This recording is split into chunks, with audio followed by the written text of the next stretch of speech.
Assalomu alaykum hammaga. Xudo xolasa biz navbatdagi ko'mir otoplinamizni bitirib topshirdik. Bu Xivada Chanoshuk İftixor ko'cha 87-uyda. Bugünümüzə vobşi 4 toçka oldu. Özlərinin çoyun bataryası var ekan. Çoyun bataryalarını koyup verdik yine. Şimdi kranikle bilen akuratını etip aboylanam akuratını etip koyup verdik. Döşüp yine bu keyingi bataryamız 4 toçkası azırak boğan için çoyun bataryanın özünü koyup verdik. 4 toçka boğan için.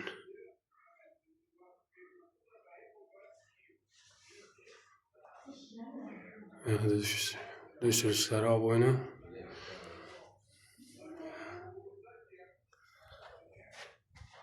Akuratını yazıp döşüp işlep verdik.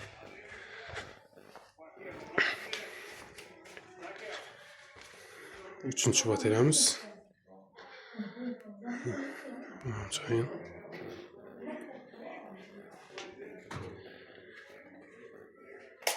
Keyin banesine zamanavy bataryadan koyup verdik.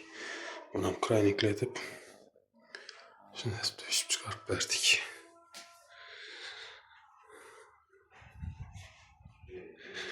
Kime şunday hizmetler gerek olsa ekranda nömerlere bağlanıp arasılar.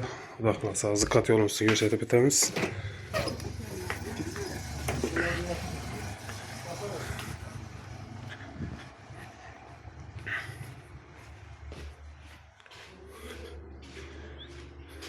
Kat yolumuz nasoslarını koyup bypasslarını koyup özlerinin nasosu var ekan.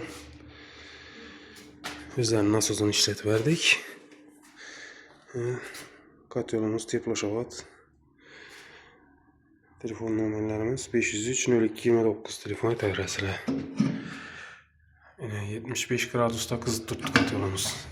75 gradus'ta.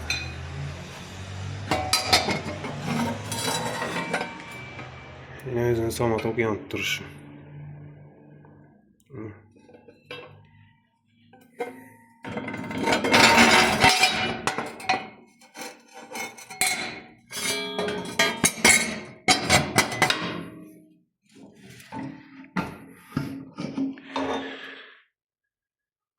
Morlarını mezbisini gezip çıkarıverdik. Bu otoplinamıza 16 milyon 484 milyon pul çıktı. Kime şimdi sırayla otoplinelere gerek olsa ekranda nömerlere bağlanan arasıyla şu nömerlere olsansa da xalasa sizlernikine götürüp veremiz. Hammanıza rahmet. Like bilen podpisyana ayamanlar. Şimdi videolarını köpünlerini çıkarıp para veremiz Xudo xolasa.